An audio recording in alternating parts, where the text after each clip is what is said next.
আজ আড়ম্বরের সঙ্গে দোল উৎসব পালিত হলো কলকাতার 16 নম্বর ওয়ার্ডে। 16 নম্বর ওয়ার্ডের পৌর প্রতিনিধি স্বপন দাসের উদ্যোগে পালিত হয় এই অনুষ্ঠান। এই দোল উৎসবের সঙ্গে শুরু হয়ে গেল মানিকতলা বিধানসভা অঞ্চলের তৃণমূল কংগ্রেসের ভোট প্রচার। স্বপন দাস বলেন, আমাদের বিপক্ষের প্রতিনিধির নাম জানার পরে আমরা পূর্ণ উদ্যোগে কাজে নেমে পড়েছি। তৃণমূল নেত্রী শ্রেয়া পাণ্ডে বলেন, এখানে সুদীপ বন্দ্যোপাধ্যায় দীর্ঘদিনের প্রতিনিধি, তাপসের সঙ্গেও আমাদের খুবই ভালো সম্পর্ক, কিন্তু এখানে কোনো ব্যক্তির সঙ্গে ব্যক্তির লড়াই নয়, এটা নীতি ও আদর্শের লড়াই। ওই অনুষ্ঠানে উপস্থিত ছিলেন উত্তর কলকাতার তৃণমূল প্রার্থী সুদীপ বন্দ্যোপাধ্যায়। তিনি বলেন, বেশ কয়েক বছর ধরেই এই বসন্ত উৎসব হচ্ছে, মানুষের ব্যাপক সাড়া পাওয়া যাচ্ছে। তারপরে সাংবাদিকদের প্রশ্নের উত্তরে তিনি বলেন, আসন্ন লোকসভা নির্বাচনে জেতা নিয়ে কোনো প্রশ্ন নেই, এবার ব্যবধানটা বেড়ে 2.5 লক্ষ হয়ে যেতে পারে। 5 বার পেয়েছে, এবার 6 বার পাওয়ার জন্য চেষ্টা করছে। তো স্বপন অত্যন্ত সুন্দরভাবে এই বিকেলবেলায় আজকে এটাই শেষ কর্মসূচি। তা কথা আছে, যার শেষ ভালো তার সব ভালো। শক্তি পাণ্ডে হাজির এখানে, আমার প্রয়াত বন্ধু সাধন পাণ্ডে, আমার অন্তরের অন্তঃস্থল থেকে আমরা দুজনে মেলামেশাই থাকতাম। সে এসছে, পাশের ওয়ার্ডের মোহন গুপ্ত কাউন্সিলর, সে এসছে, এত কর্মীরা এসছে।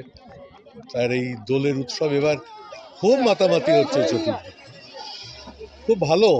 আমাদের মুখ্যমন্ত্রী এত উৎসবমুখী, এত উৎসব প্রিয়, তাই তিনিও চান যে রাজ্যের মানুষ উৎসব মুখরিত হয়ে থাক। আমরা সে কারণে এই উৎসবটা এবার চুটিয়ে উপভোগ করছি সবাই। বয়সের দিকে তাকাচ্ছি না, উৎসবের দিকে তাকাচ্ছি। এতদিন যে প্রতিপক্ষ ছিল না, এবার তাপস রায় প্রতিপক্ষ বলে কি মনে করছেন? কে? আমার এত ভাববার ব্যাপার নেই।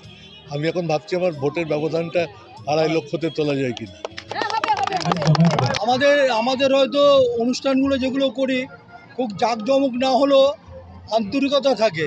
উনি সেটা বুঝতে পেরেছেন, সেই জন্য ওই কারণে বলল যে এখানে যেসব প্রোগ্রামগুলো হয় 16 নম্বরে যারা সবাই মিলে, আমরা কেউ একা তো কোনো প্রোগ্রাম করতে পারি না, সবাইকে নিয়ে করি, আমাদের দলের প্রত্যেকটা ভাই বোন সবাইকে নিয়ে করি, সবার আন্তরিকতার সঙ্গে করি বলেই এই অনুষ্ঠানগুলোতে আন্তরিকতার ভাব আছে। আজকে কি এটা দিয়ে কি উত্তর কলকাতা আপনাদের ওয়ার্ড থেকে মানে প্রচার শুরু হলো?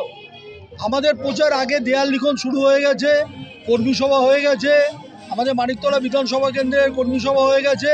এরপরে আমরা এতদিন ধরে আমাদের কে বিপক্ষে দাঁড়িয়েছে সেটাই জানতে পারিনি বলে একটুখানি কমজোরি মনে হচ্ছিলো। এবারে যখন নেমে পড়েছেন তিনি, তার বিরুদ্ধে আমাদের যাতে আরও লিড বাড়ানো যায় সেই চেষ্টা আমাদের করতে হবে। বলার কি আছে, আমরা এরকম করি প্রত্যেক বছর।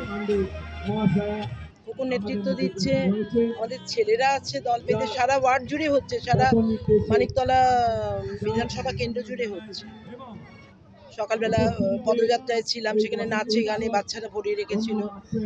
এটা দীর্ঘদিনের একটা প্র্যাকটিস, তো কখনো সেটাকে সুন্দরভাবে এগিয়ে নিয়ে চলেছে, প্রত্যেকবারই করে, যখন থেকেও দায়িত্বপ্রাপ্ত সববারই করে। আর থাকে আমাদের সমস্ত এলাকার মহিলা সংগঠন, পুরুষ মানুষরা, ওরা তো সব জায়গা থেকে এসে জড়ো হয়, এক বসন্ত উৎসব আনন্দ করে পালন হয়। আজকে যে রাজনৈতিক একটা কলাকলপ চলছে, যে মানে উত্তর কলকাতা সাউথ কলকাতা যেভাবে একটা ক্যান্ডিডেট নিয়ে যেভাবে ভোট প্রচার চলছে, এটা নিয়ে আপনার কি মন্তব্য? পরিষ্কার করে বলুন। আজকে মানে পশ্চিমবঙ্গে বুকে যে রাজনীতি নিয়ে যে কলাকলপ চলছে, সাউথ কলকাতা এবং নর্থ কলকাতা নিয়ে যে বিজেপির যে ক্যান্ডিডেট নিয়ে করছে, যে এটা নিয়ে কি বলবেন? আমাদের এখানে ওগুলো গ্রাহ্য করার মতো আমাদের কিছু ব্যাপার নেই। আমরা প্রতিদিন মানুষের সঙ্গে যোগাযোগই থাকি। আর প্রার্থীর সঙ্গে প্রার্থীর লড়াই তো নয়, নীতির সঙ্গে আদর্শের সঙ্গে লড়াই, দলের সঙ্গে দলের লড়াই।